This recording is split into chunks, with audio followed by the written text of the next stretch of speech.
Oftentimes, the right wing struggles to find an intellectual face for their movement, probably because they're anti-intellectual. So for a while, they tried to latch on to Paul Ryan. You remember that during the 2012 election? And then he lied repeatedly in a speech to the point where the fact checkers were about to hang themselves. And he was labeled Lion Ryan from there on out on Twitter. The hashtag was trending. It was rather hilarious. So they had to drop that. And then there's guys like Stuart Varney on Fox Business Network, who appears to be smart for about 27 seconds because of his accent until you actually hear the substance of what he's saying, and then you go, oh my goodness, he's a moron. And so there's a void. There's a void in the right-wing movement, and somebody is trying to fill that void. This young generation that's searching for some sort of an intellectual leader, and S.E. Cupp thinks she can fill that void. Anyway, sorry, I couldn't help but laugh a little bit there. So listen to her give a fantastic intellectual defense of selfies.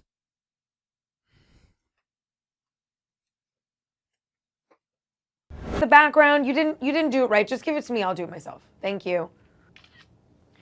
Much better. So the selfie had a couple really big years. Last year, the Oxford English Dictionary called selfie the word of the year.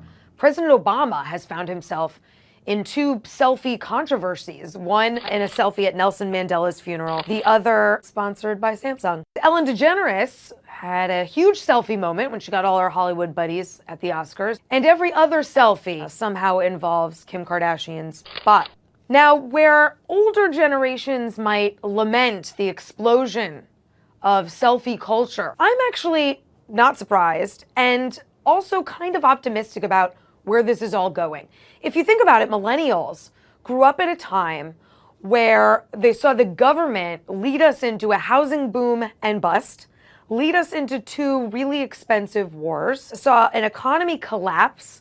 They saw the government try and so far fail to deliver a really good healthcare system. In contrast, they've seen their heroes, young kids like Mark Zuckerberg and Sergey Brin, who have found ways to solve problems on their own. Why would a millennial say, can you take my picture for me?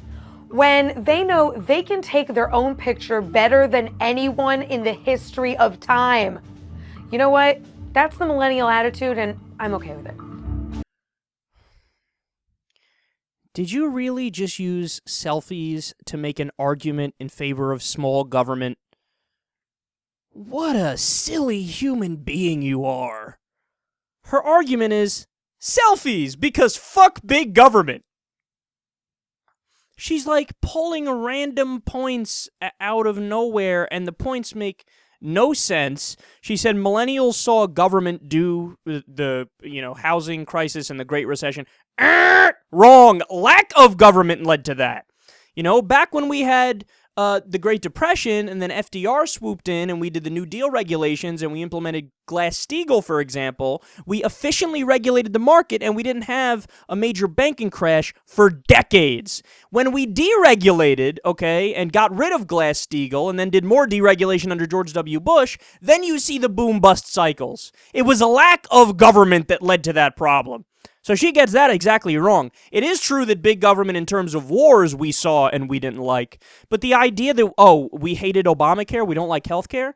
Are you kidding me? Millennials, there's a provision in there specifically for millennials that was overwhelmingly positive. That we were allowed to stay under our parents' health insurance until the age of 26.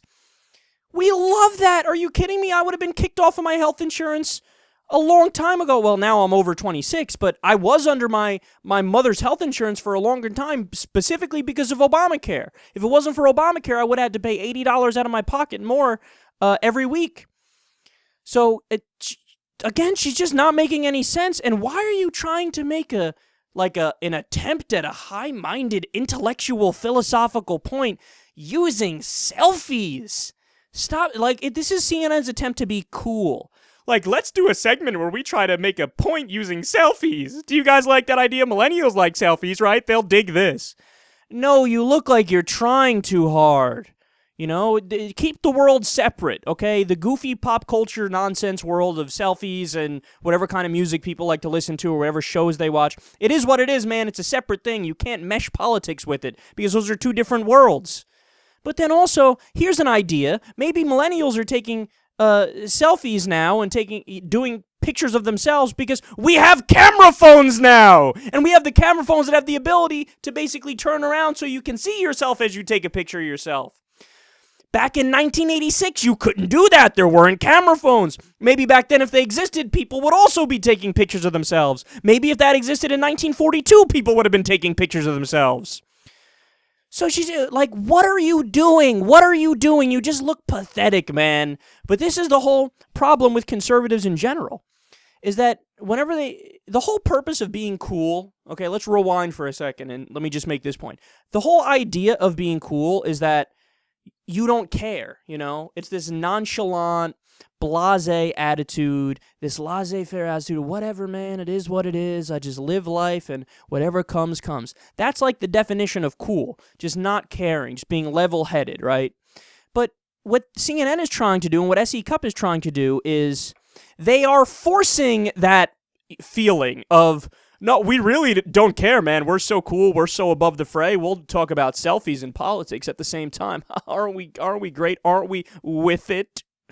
No, you're not, because you're fucking trying to be cool, which is self-defeating. You're defeating the purpose of being cool. You're a massive contradiction. You're not cool. God, just stop. Just go away. How does SE Cupp still even have a job, man? Like, nobody likes her. The right wing hates her because she's an atheist, and on certain issues that affect her, she's more liberal, like some women's rights issues and stuff like that. And the left hates her because she's SE Cupp and she says stupid shit. So who is she appealing to? What audience is she appealing to? How does she make it in the free market exactly?